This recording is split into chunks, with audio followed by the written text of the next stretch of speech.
Hi, guitar players.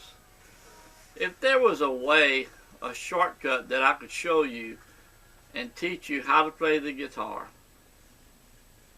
fast, and what I mean by fast, not having to spend months and months or maybe even years and years to learn how to play and play your favorite songs, if there was a shortcut that I could show you, would you take it?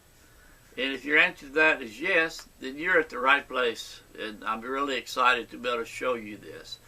I've been teaching guitar lessons to beginners for over 40 years. And I've used this particular method to get people started playing the guitar quick without learning how to learn how to play bar chords and scales and modes and all that sort of thing. It's a way to get you playing quick. And like I say, in a matter of days, maybe a week, 10 days, you'll be playing chords and songs.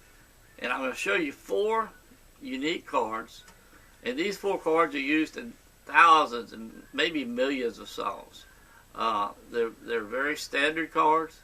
But the major difference in these chords, the way I'm going to show you how to play them today, versus the traditional way of playing these chords. And the chords are the G,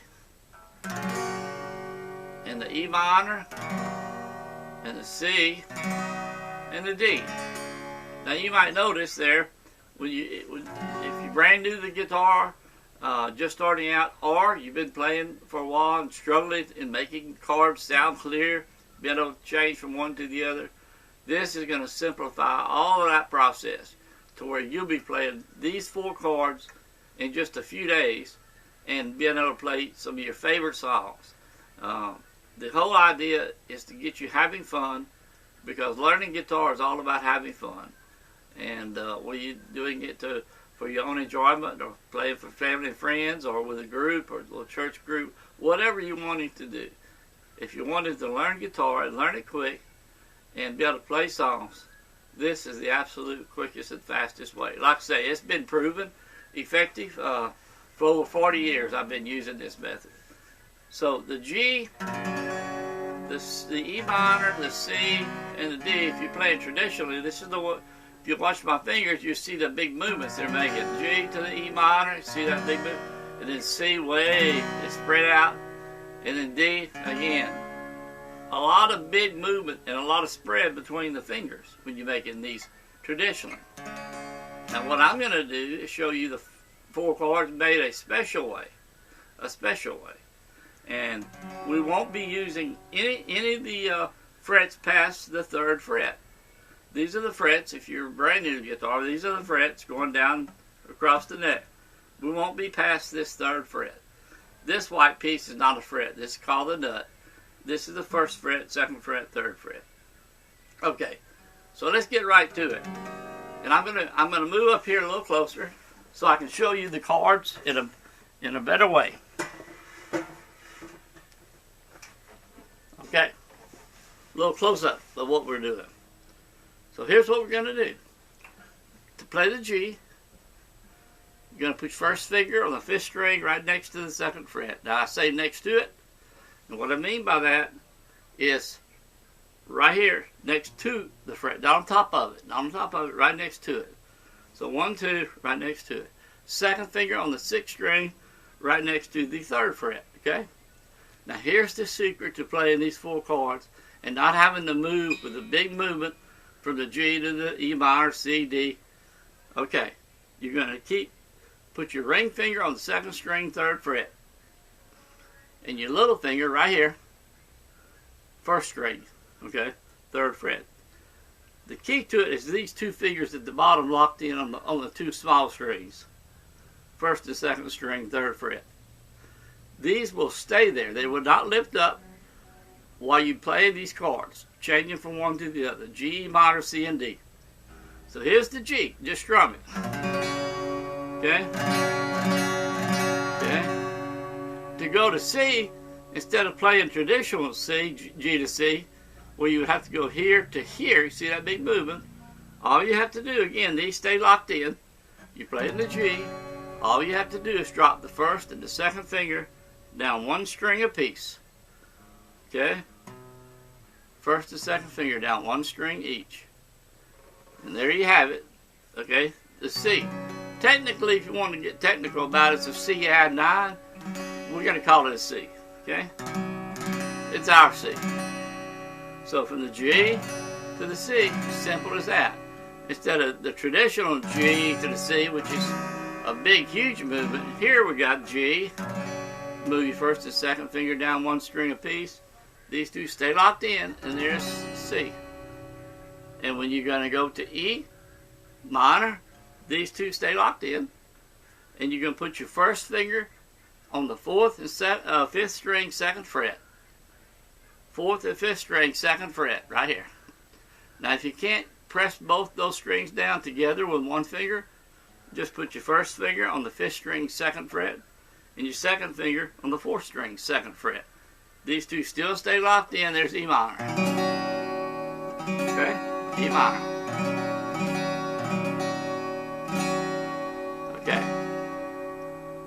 Then D, all you have to do, move your first finger to the third string, second fret. These two still locked in on the bottom two strings, third fret. Okay? There's D. So instead of say going G to D like this, see that big movement?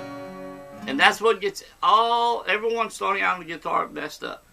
It's being able to change from one chord to the other smoothly, evenly, and make the chord sound right. And by doing it this way I'm showing you right now, you'll be able to do it in a matter of hours, days, no more than a week at the most, to get all four chords down, making them sound clear, and changing from one to the other. The key to it is just practice, about 10 minutes a day. Don't over practice, 10 minutes per day. Okay? And that's all it takes, about 10 minutes per day. Alright, I'm going to move my chair back here just a minute, and we're going to talk about a few more things. Now, as far as practicing goes, what I would do, again, 10 minutes a day is all you need. But you can take these chords and play them in any order. But remember, the first and second string locked in on the third fret, okay? And just take the G, use downstrokes if you're brand new. Just play the chords in any order, like this, C, D, G, or you can start with D, D, G, E minor, C. So you play them in any order. And when you practice them, after you get them down using downstrokes, you got them sounding clear, and you're not having any trouble in moving from one to the other, then you start creating a strum. And on your strum, just relax.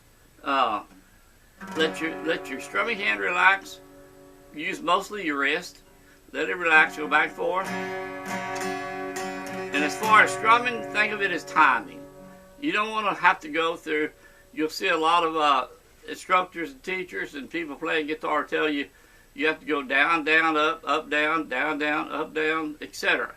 Totally frustrating. That would make you think, what are you doing back here? Trying to go whether you're supposed to be going down or up and down, and you're trying to make the chords. It just gets totally frustrating, and you can't make the strokes, the strumming up and down properly, and the chord changes get all hung up. Trust me. So think of it as timing. So just get your rhythm, make it your own. Start with G. Just start playing the chords. Okay, C, D,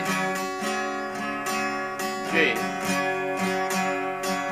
E minor, C, and D.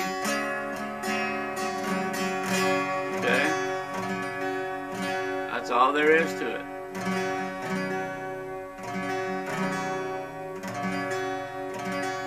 So 10 minutes a day. Now below this video is a chord diagram for each chord. The G, the E minor, C, and D. A real nice chord diagram for each chord. So if you forget the position that we just talked about on these 4 chords, there is a nice chord diagram for each one down below. But again, You don't need to know hundreds of chords. You don't have to learn bar chords, scales, modes, all that sort of thing. Most people want to learn guitar quickly, especially if you're an adult. You want to get to play as quick as possible, and not spend, like I say, months and months of learning all kind of theory and multiple amount of chords, etc. This is the way to go. 4 chords, and with these 4 chords, once you learn to make them, you can play hundreds, heck, even thousands of songs. 4 chords, that's all you'll need. And one thing I do want to mention, if you're starting out, get your capo. This is a guitar capo, and this is made by Kaiser, K-Y-S-E-R, and it's the one I've had for a number of years. Really a good little capo. They've got all kind of capos. Just need your, like this one. This is a Kaiser capo, 6-string acoustic guitar, and the main thing a capo does is when you place it on the neck, across all the 6 strings, it changes the key. In other words, it will take the place of this white nut. So when you place it, let's say on the 3rd fret, here, it acts like the white nut is down here. Okay? So this would be your 1st fret, 2nd fret, and 3rd fret. And anywhere you place it on the neck, that's what's going to happen. The white nut, the capo becomes the white nut. And this will become your 1st fret, 2nd fret, 3rd fret, etc.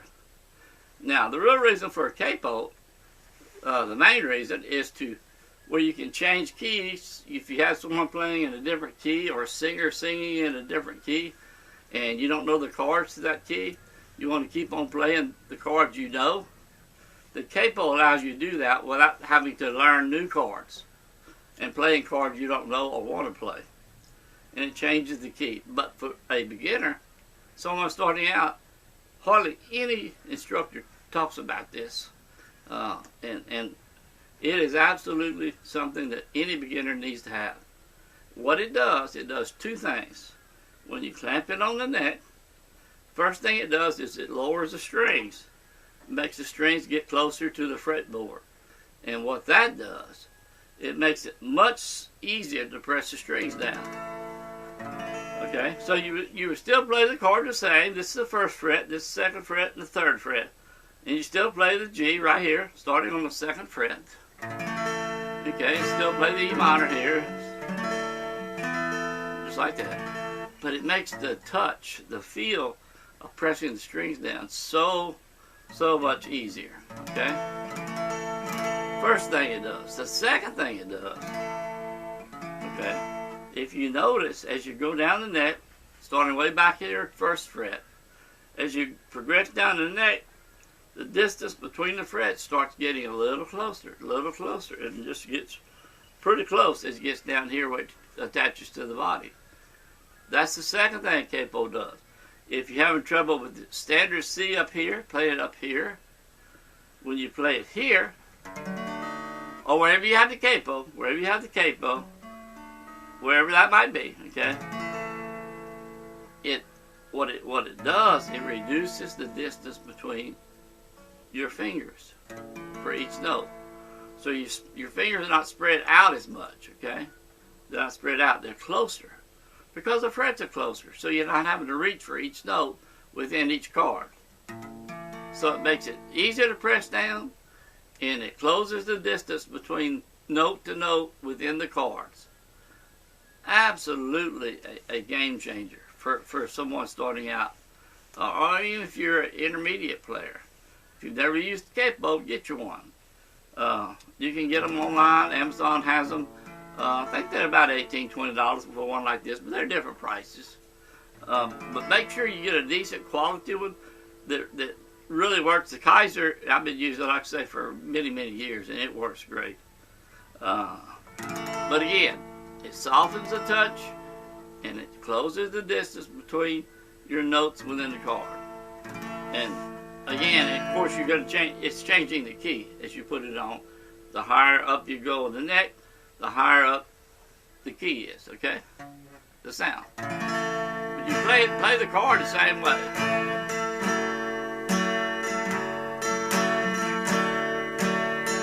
Same way.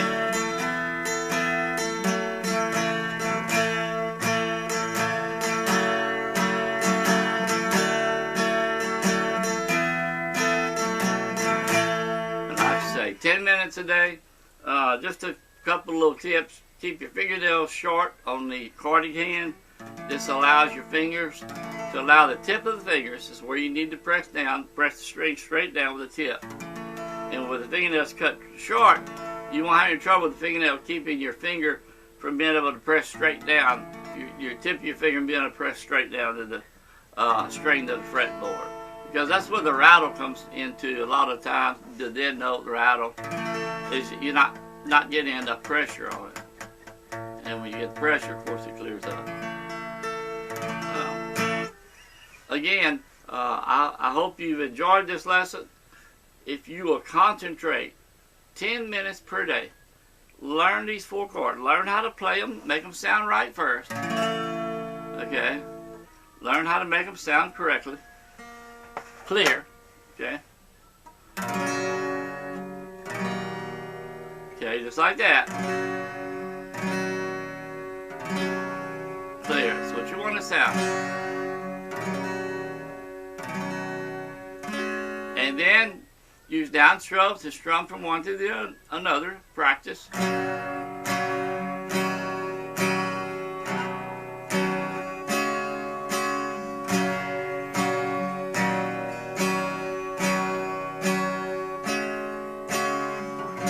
And then you can strum them. Just create your little strum. Relax, strum, up and down, relax. Strum along with me right here to the E minor. Do a little practice session right here. In the C, in the D, G, E minor, and the C, and the D, and the G. Learning how to play guitar doesn't have to be hard. If you use this method that I've shown you right here today, with these 4 chords, played that special way, okay, the special way to play the chords, you'll be playing the guitar and songs that you like. Not little nursery rhymes type songs, but real songs that you like, some of your favorite songs. With just these 4 chords. Like I say, you're going to be able to play hundreds, even thousands of songs with these 4 chords. Very popular, used in all type of genres, country, rock, blues, whatever kind of music you like, you can play songs with these 4 chords. And again, I hope this helps you a lot. I've tried to make it as easy and as simple as possible for anyone wanting to learn how to play guitar, learn how. This is it. This is the secret to learning how to play the guitar fast and easy and like that. Makes all the difference in the world learning these 4 chords this way when you're first starting out on guitar. So again, diagrams for each chord is down below. Until next time, I hope you enjoyed this webinar. Until next time, let's go play some guitar.